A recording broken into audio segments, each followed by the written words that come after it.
ইতিমধ্যে অবৈধ বাংলাদেশীক চিনাক্ত কৰিবলৈ গৃহ মন্ত্ৰালয়ে নিৰ্দেশনা জাৰি সময়সীমা বান্ধি দিছিল আৰু তাৰ লগে লগে তৎপৰ হৈ পৰিছিল সমগ্ৰ ৰাজ্যৰ প্ৰশাসন।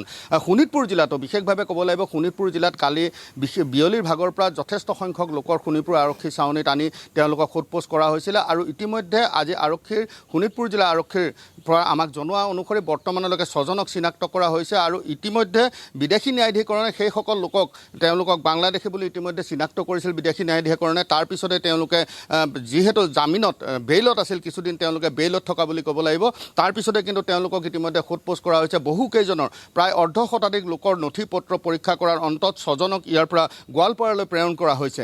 গতিকে নিশ্চিতভাৱে এটা কথা ক'ব লাগিব যে তেওঁলোকে শোণিতপুৰ জিলাৰ বিশেষভাৱে তেজপুৰৰ যি পূৰ্বাঞ্চল এলেকা বৰঘাট আৰক্ষী চকীৰ অধীনৰ বিভিন্ন স্থানত তেওঁলোকে বসবাস কৰি আছিল আৰু সন্দেহজনক হিচাপে বসবাস কৰি আছিল আৰু তেওঁলোকৰ সতি সন্ততি সম্পৰ্কত বৰ্তমানলৈকে যি 6জন ব্যক্তিক ইতিমধ্যে তেওঁলোকক গোৱালপাৰালৈ প্ৰেৰণ কৰিছে, তেওঁলোকৰ সতি সন্ততি সম্পৰ্কত কিন্তু এতিয়ালৈকে বৰ্তমানলৈকে শোণিতপুৰ আৰক্ষীয়ে নিশ্চিত তথ্য আমাক দিয়া নাই। কিন্তু এটা কথা যে 6জন যি ব্যক্তি, সেই 6জন ব্যক্তিক ইতিমধ্যে তেওঁলোকক বাংলাদেশী বুলি প্ৰমাণ কৰা হৈছিলে, ন্যায়াধীকৰণে প্ৰমাণ কৰিছিলে। ন্যায়াধীকৰণে প্ৰমাণ কৰাৰ পিছত তেওঁলোকৰ নথি পত্ৰ পুনৰীক্ষণ কৰা হৈছে, পুনৰীক্ষণ কৰি তেওঁলোকক প্ৰেৰণ কৰা হৈছে। গতিকে পৰৱৰ্তী সময়ত হয়তো শোণিতপুৰ আৰক্ষীয়ে অধিক তথ্য এই সম্পৰ্কত সদৰি কৰিব, কিন্তু বৰ্তমানলৈকে এই 6গৰাকী ব্যক্তিক ইয়াৰ পৰা তেওঁলোকক সম্পূৰ্ণৰূপে বাংলাদেশী বুলি চিনাক্ত কৰা হৈছে আৰু চিনাক্ত কৰাৰ পিছত শোণিতপুৰ জিলা প্ৰশাসনে বা শোণিতপুৰ আৰক্ষী প্ৰশাসনে তেওঁলোকক ইয়াৰ পৰা প্ৰেৰণ কৰিছে। হয়, নিশ্চিতভাৱে অৰ্ণৱ নাথ, এই মুহূৰ্তত আপোনাক ধন্যবাদ জনাইছোঁ।